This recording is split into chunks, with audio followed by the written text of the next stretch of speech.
Yo entré y fue recibida allí en la puerta, me acompañaron hasta mi asiento, salí a hacer unas cosas, vuelvo y me vuelven a llevar de la mano y me quieren acomodar. Y con mucho amor. Amén. ¿Saben qué? El Señor nos bendice a través de a veces gestos que nosotros no esperamos. Y para mí esas cosas resultan, si que un niñito lo tome de la mano a uno y lo quiera llevar y se sienta bien, son mimos para el alma. Son cosas que nos regala el Señor y que ocurren, ¿sabe? Que esto no hubiera ocurrido en nuestro lugar, ocurre en la presencia del Señor. Y cuando usted y yo cantamos en la presencia del Señor, nuestra vida es ministrada. Amén. Sentimos esa caricia del Señor, diversas manifestaciones que el Señor pone en nuestra vida, en nuestro corazón. A veces estamos como, ¿no es cierto? Venimos quizás con cargas, con dolores, con situaciones que nos quieren mantener aplastados, pero al venir a la presencia del Señor, si abrimos nuestro corazón y hacemos caso a lo que dice su palabra, nuestra hermana Silvia leía el salmo que decía, vengan y postrémonos. Aleluya. La actitud del pueblo de Dios cuando viene a la casa de Dios debe ser una actitud de postración, porque venimos ante el Señor de los señores, el Rey de reyes, y a Él hemos aclamado en este tiempo de alabanza, de adoración. Y ahora vamos a prestarnos a oír palabra de Dios. Vamos a orar al Señor para que ese Espíritu Santo que está en medio nuestro en esta mañana siga orando y siga tomando control de nuestras vidas. Amén. Necesitamos estar atentos. ¿Cuántos han venido con deseo de escuchar palabra del Señor? Amén. Yo también necesito escuchar palabra de Dios, que el Señor hable profundamente a mi vida, lo que Él instaló en mi corazón y en mi mente y aún más allá. Porque cuando comenzamos a indagar en la presencia del Señor, en su palabra, sabe que el Señor rompe mucho de nuestros esquemas que tenemos preparados, porque Él a través del Espíritu Santo se tiene que mover y Él tiene que decir lo que Él tiene que decir y lo que sabe que su pueblo necesita. Por eso vamos a orar. Que esa libertad del Espíritu Santo que está en esta mañana reinando y gobernando este lugar, siga tomando control ahora de mi vida, de su vida y de todo lo que Él quiere hablarnos. Padre, vamos a ti una vez más, en el nombre glorioso de Jesús, nombre que es sobre todo nombre, que por gracia tuya hoy podemos invocar porque vos nos sacaste de la oscuridad. Señor, pusiste nuestra vida, nuestro pie sobre peña y pusiste un cántico nuevo en nuestros labios. Hoy tenemos esa libertad de pronunciar el nombre glorioso de Jesús y en ese nombre ir a ti, Señor. Queremos que tu Espíritu Santo que reina en medio nuestro siga, Señor, gobernando nuestras vidas en esta mañana, nuestros pensamientos, tomando control de nuestros cuerpos. Si hay dolores, si hay malestares, tomando control de nuestra mente, si hay preocupaciones, si hay cargas, ven, sigue tomando tu lugar de rey, de soberano, entrónate en nuestras vidas, Señor, y toma control de mi vida, Señor. Necesito, Señor, y tengo la responsabilidad de entregar tu palabra. Señor, todo lo que he preparado, lo que yo he pensado y reflexionado, lo sujeto a tu divino gobierno. Si tú quieres, Señor, tienes pensado modificar esto, aquí estoy, tal cual como tú lo dispongas en esta mañana, pero cumple tu propósito con tu palabra en esta mañana en medio de tu pueblo. Te alabamos, Señor. Te damos gloria, honra y alabanza en el nombre precioso de Jesús. Amén. Amén. Amén. Les invito a abrir sus Biblias. Allí ya lo tienen escrito. Se habrán dado cuenta. El versículo que vamos a leer en esta mañana Segunda de Crónicas, capítulo 7, versículo 14. Allí en el Antiguo Testamento. Quizás los que estuvieron estudiando los libros de la Biblia el año pasado están rememorando Génesis, Éxodo, Levítico, el número de Deuteronomio hasta llegar. Y eso se logra, ¿no es cierto?, practicando. Segunda de Crónicas, capítulo 7, versículo 14. ¿Cuántas veces hemos oído o hemos leído o hemos escuchado cantar sobre este texto? Seguro que sí, ¿no? ¿Lo tienen? Dice la palabra del Señor. Si se humillare mi pueblo, sobre el cual mi nombre es invocado, y oraren y buscaren mi rostro y se convirtieren de sus malos caminos, entonces yo oiré desde los cielos y perdonaré sus pecados. ¿Y qué más dice? Y sanaré su tierra. Bendito el nombre del Señor. Y esto es una promesa que encierra una condición. Y una promesa que en ese momento tenemos que contextualizarnos. Le hizo Dios a una persona en especial. Y esta promesa era para un pueblo en especial. El pueblo de Israel. Amén. Y la persona, en este caso un rey, el rey Salomón. Él acababa de dedicar el templo. Había construido un templo. Recordamos que por orden de Dios, porque cuando David intentó hacerlo, el rey David, su padre, intentó edificar el templo, el Señor le dijo que él no lo iba a hacer. El Señor había establecido que sería su hijo Salomón. Y así ocurrió. Edificó el templo Salomón y es un capítulo aparte hermoso. Vemos de qué manera se construyó. Pero llegó el momento de dedicar ese templo y lo vemos unos versículos antes. Vamos a leer un poquito desde el versículo 11 para entrar bien en el contexto. Dice que terminó pues Salomón la casa de Jehová y la casa del rey y todo lo que Salomón se propuso hacer en la casa de Jehová y en su propia casa fue prosperado.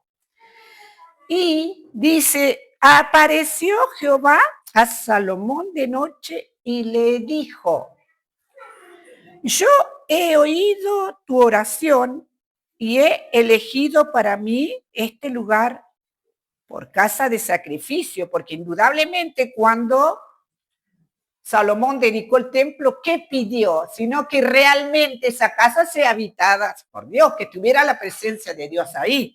Entonces el Señor se le apareció esa noche y dice que le dijo, yo he oído tu oración y he elegido para mí este lugar por casa de sacrificio.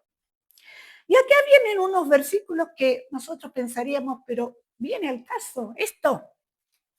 Dice, si yo cerrare los cielos para que no haya lluvia, y si mandare a la langosta que consuma la tierra, o si enviare pestilencia a mi pueblo, si se humillare mi pueblo sobre el cual mi nombre es invocado, y oraren y buscaren mi rostro, y se convirtieren de sus malos caminos, entonces yo oiré desde los cielos y perdonaré sus pecados y sanaré su tierra.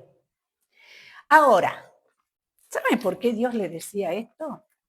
Todos sabemos cuál era la característica y el comportamiento del pueblo de Dios. Así, un día bien, un día mal. Y se caracterizó desde los primeros tiempos. Yo miraba, si usted se pone a analizar el libro de los jueces, que fue ese periodo donde todavía no tenían rey, donde habían tomado ya posesión de la tierra de Canaán, y estaban viviendo momentos donde como que estaban así, un poco a la deriva. Entonces comenzaron a desviarse, y además que estaban en permanente lucha con los pueblos de alrededor, porque siempre se iban generando nuevos enemigos que indudablemente no estaban de acuerdo con que Israel ocupara la tierra que el Señor había preparado para ellos.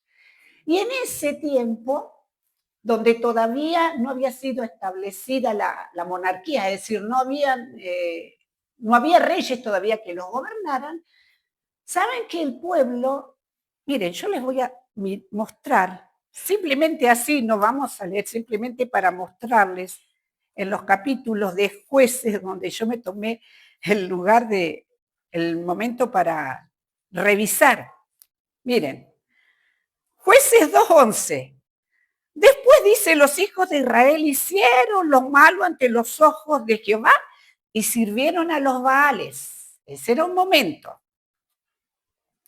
Después en el versículo 7 del capítulo 3, hicieron pues los hijos de Israel lo malo ante los ojos de Jehová y olvidaron a Jehová su Dios y sirvieron a los Baales y a las imágenes de acera, dioses paganos, ¿sí? Ídolos.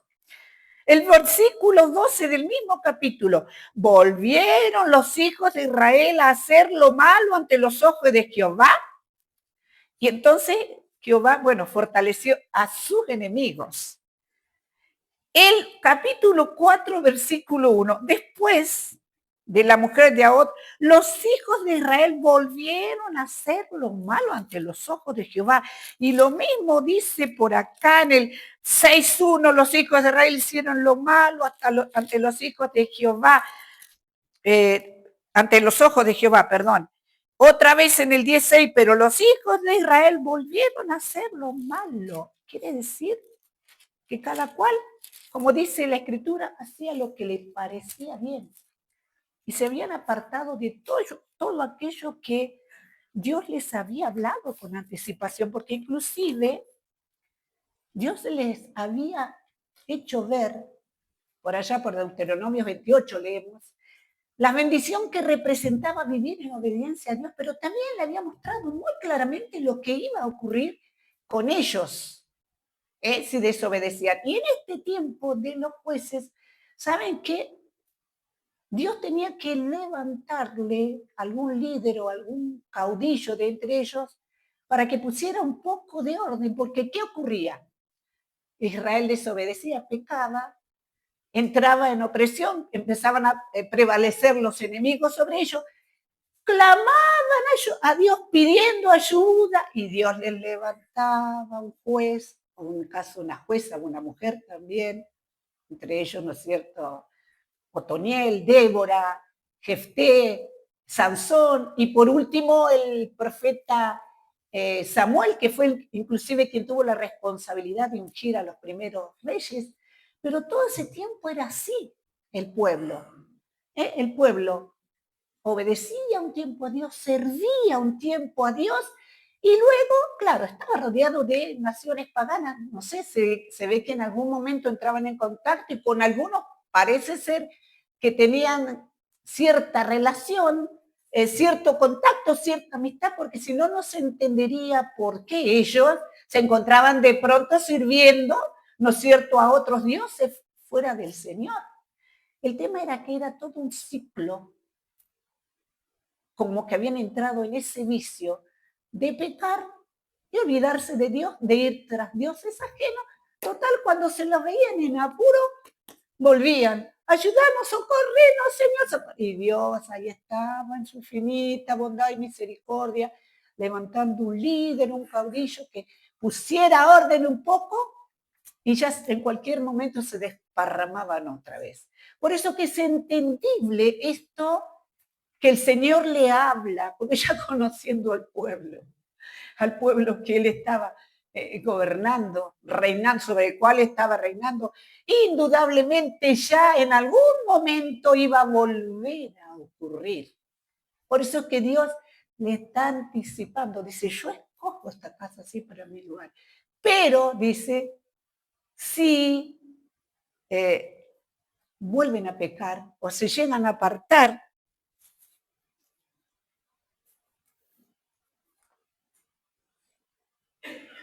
porque dice, si yo cerrare los cielos para que no haya lluvia y si mandara la langosta que consuma la tierra o si enviare pestilencia a mi pueblo, que todo eso indudablemente era consecuencia de un pueblo que se aparta.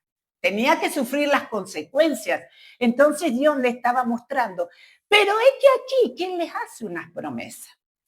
Y es una promesa que, como muchas otras que vemos en la palabra del Señor, encierra una condición.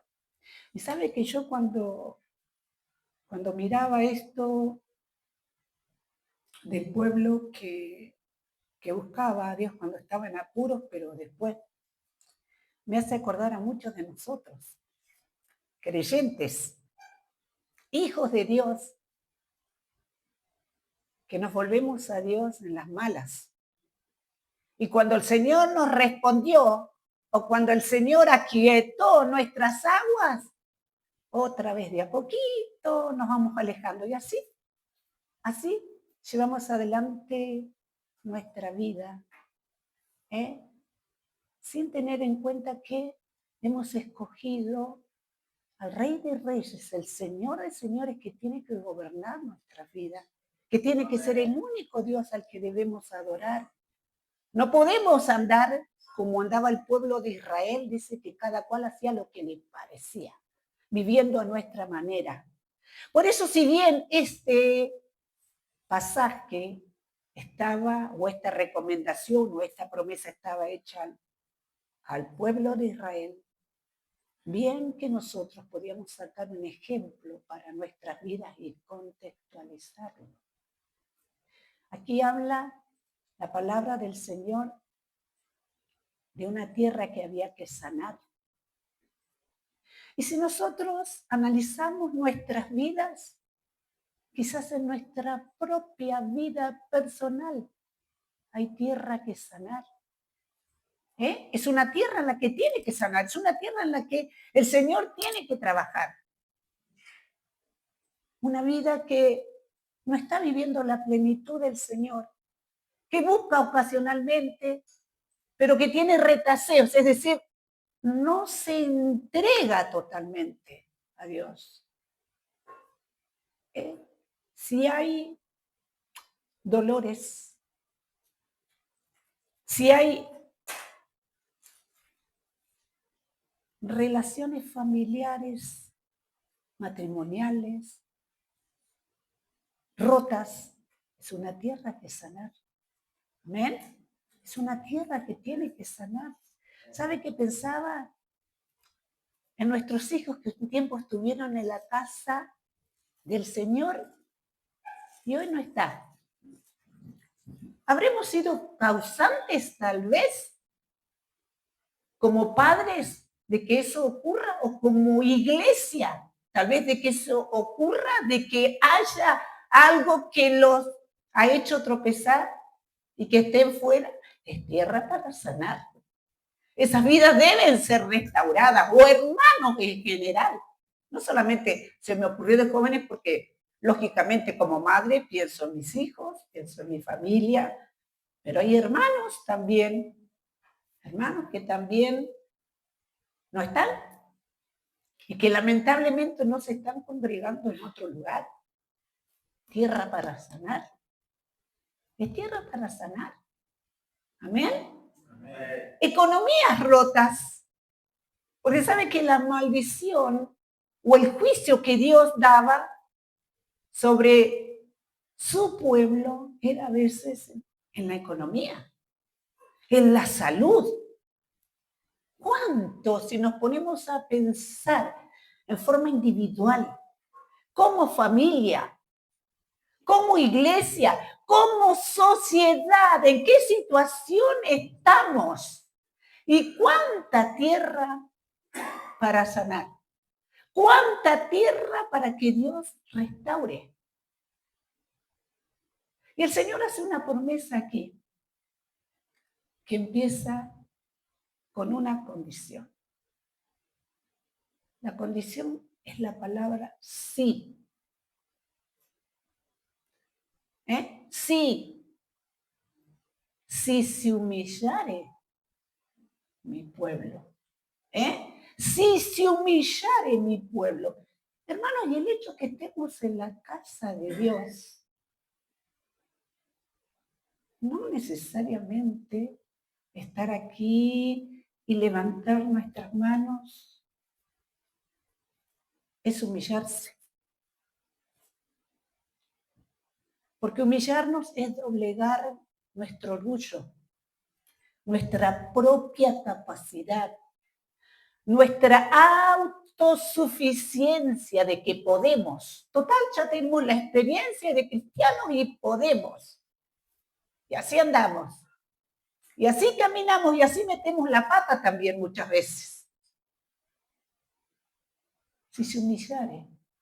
La humillación tiene que ver con un quebrantamiento, con un reconocimiento, como decíamos, que estamos ante el Rey de Reyes y Señor de Señores, hoy acá. Pero en nuestra vida cotidiana el Señor es nuestro Rey igual y nuestra vida debe estar sujeta y humillada y atenta a su voluntad para con nuestras vidas. No es solamente cuando estamos en la casa de Dios. Dejar de lado la soberbia, el orgullo, nuestra autosuficiencia y decirle, Señor, condúceme. ¿Sabes lo que decía Moisés?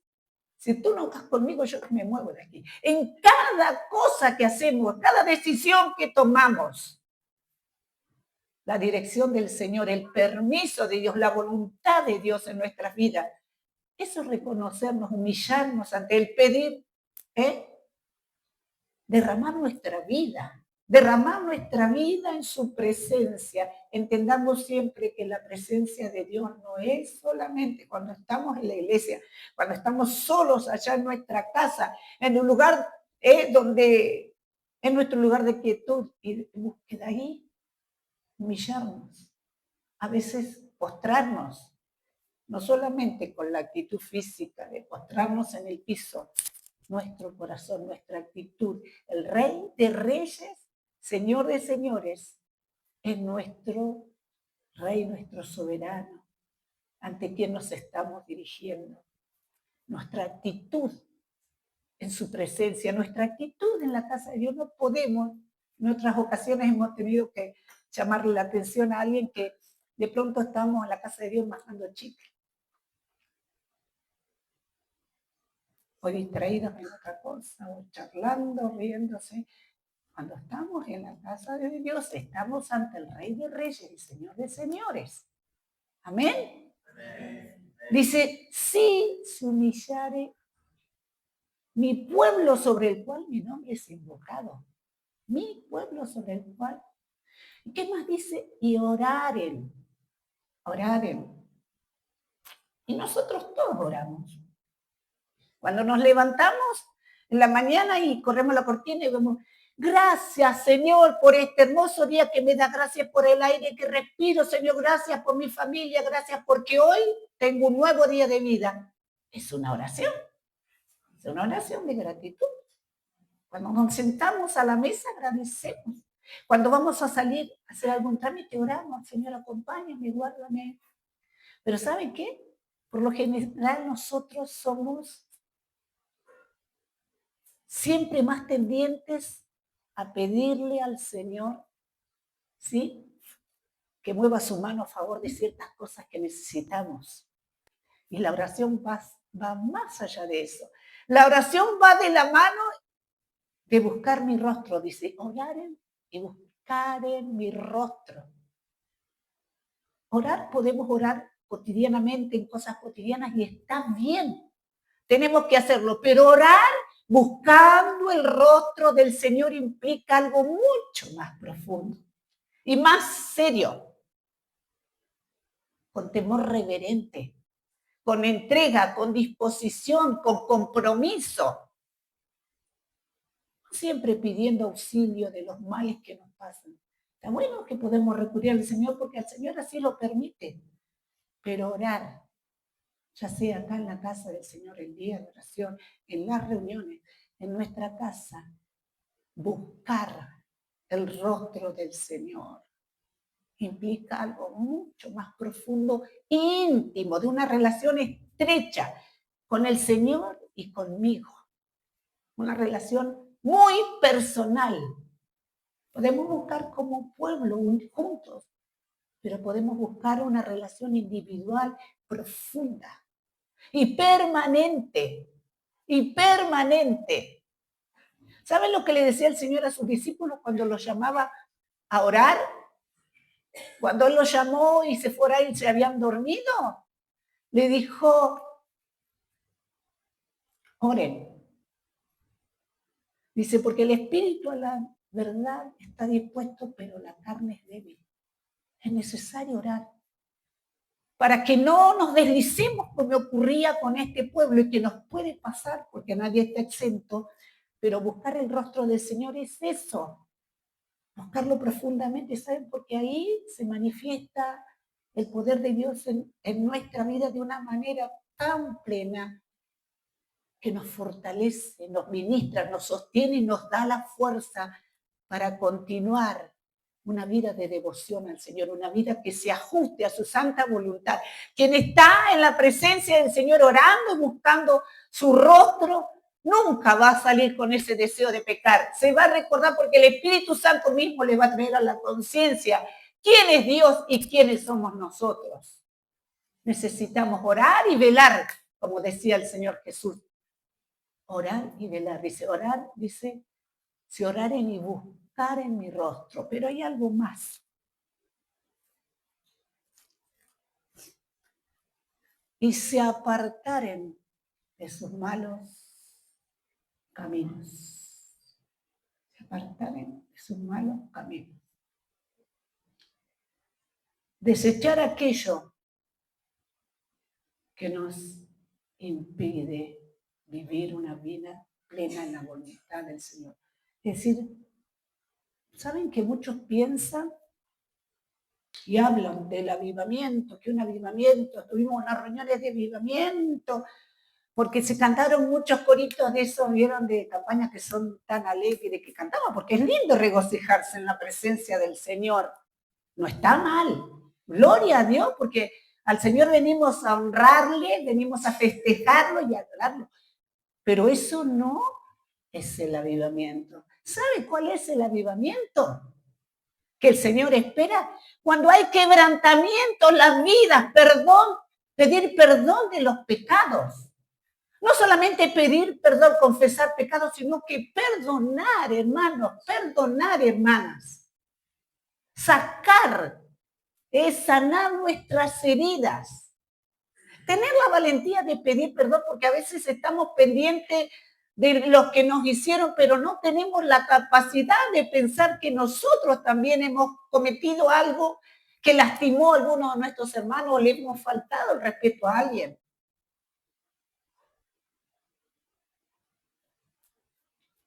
Dejar todo aquello, malas costumbres, cosas que no nos identifican tanto con Dios, sino que nos identifican más con el mundo. Yo aconsejo siempre, no solamente a mis nietos, los jóvenes, que ustedes saben que se mueven en un ambiente quizás distinto al de los mayores. Yo les decía, tengan cuidado. Los jóvenes de hoy en día, por nombrar, porque ahora me estoy refiriendo a los jóvenes,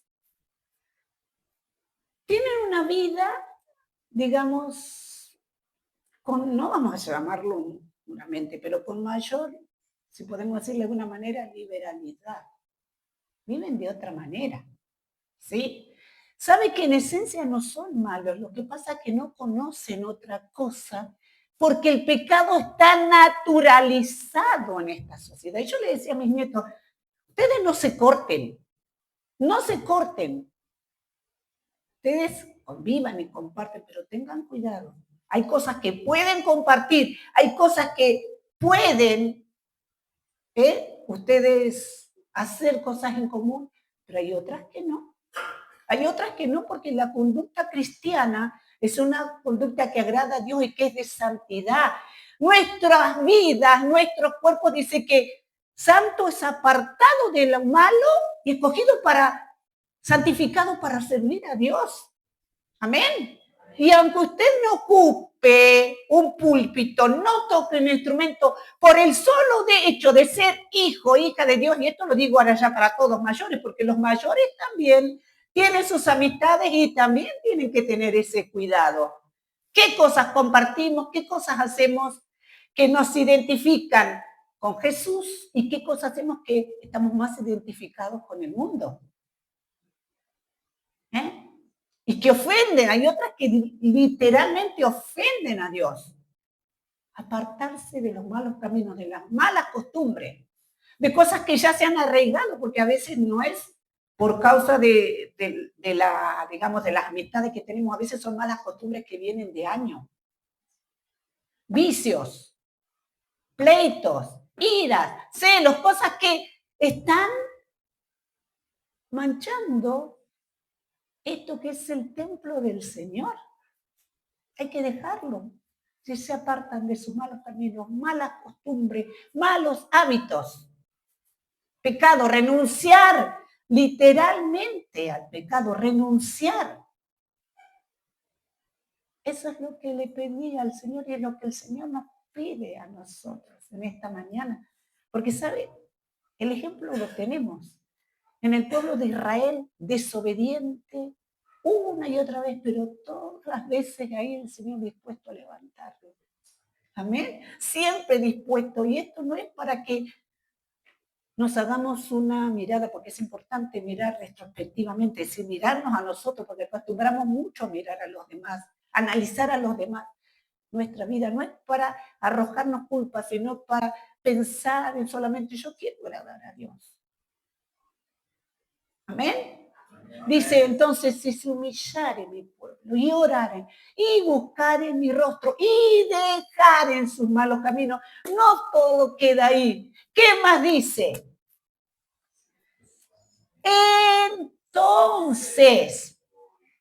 Entonces, rotas todas esas cosas, liberado de todas esas cosas. Entonces, miren qué tremendo, porque toda esa vida desordenada impide que nuestra oración llegue al Señor. Y a veces decimos, oro, mire, pastor, o mire, hermana, oro, y el Señor no me escucha. ¿Será que habrá que revisar cosas que hay que sanar, que hay que mejorar, que hay que purificar? Entonces dice, yo oiré desde los cielos. ¿Y qué más? ¿Les voy a dar con un hacha? ¿Qué dice? Perdonaré sus pecados. ¿Sabe que el Señor conoce nuestro corazón y sabe cuando somos sinceros y cuando no? No le podemos ir al Señor con mentiras, fingiendo un arrepentimiento que no tenemos, porque el Señor conoce. El Señor tiene esa capacidad de ver en nuestro ser interior. Jesús dice que él estaba predicando y veía, y dice que sabía el pensamiento de aquellos que se mostraban como religiosos, pero que en el fondo realmente lo estaban odiando a él y a todo lo que hacía. Eran obradores de maldad. Entonces dice el Señor en su palabra, entonces yo oiré desde los cielos y perdonaré sus pecados. Siempre el Señor perdonando. Si acaso cuando nosotros conocimos al Señor, o Él nos llamó porque vivíamos una vida perfecta de obediencia, ¿no? Estábamos, dice, en las tinieblas y nos miró con misericordia y nos sacó de ese lugar. Y quizás hay cosas, dice, el Señor quiere hacer todas las cosas nuevas. El Señor siempre está pensando en trabajar en nuestras vidas para bien. Dice, yo perdonaré sus pecados. Y dice algo más, y sanaré su tierra. Sanaré su tierra. Hermano, hermana, yo no soy Dios, yo no sé cuál puede ser el área en que el Señor necesita sanar tu tierra. Sí sé lo mío. Y hoy me reconozco ante el Señor. Y hoy decido humillarme ante el Señor. Y hoy decido pedirle perdón. Y hoy decido renunciar a aquellas cosas que el Señor me muestra ahora por su Espíritu Santo que pueden ser estorbo, que no honran el nombre del Señor. Porque yo quiero que el Señor sane mi tierra en todos los aspectos y en todas las dimensiones. Vivimos una ciudad, hoy medio el mensaje está dirigido hacia la iglesia, pero estamos viviendo en una ciudad donde hay mucho que sanar. Y la iglesia como comunidad terapéutica tiene la responsabilidad, no por nuestra fuerza, sino que llevando al Señor esas vidas, hay mucho que sanar. Amén. Hay mucho que sanar, pero tenemos que empezar nosotros, mis amados. Tenemos que empezar nosotros. El pastor a veces se preocupa y con tanta razón de invitar a los hermanos que se unan a esto, que se unan a esta tarea, a esto otro, a estudiar la palabra, prepararnos para avanzar, porque se quiere trabajar en los barrios. ¿Sabe qué? Lamentablemente a veces escuchamos mucho el comentario que no hacemos nada, que estamos siempre igual. Pero querido, a la hora que suena la campana a trabajar, ¿dónde estamos? ¿Dónde está el compromiso? ¿Dónde están los alumnos o las personas que vienen a estudiar la palabra se quieren preparar? Pues yo quiero servir, yo quiero ese barrio, no tengo mucho para dar, pero yo puedo aprender, yo quiero, aquí estoy.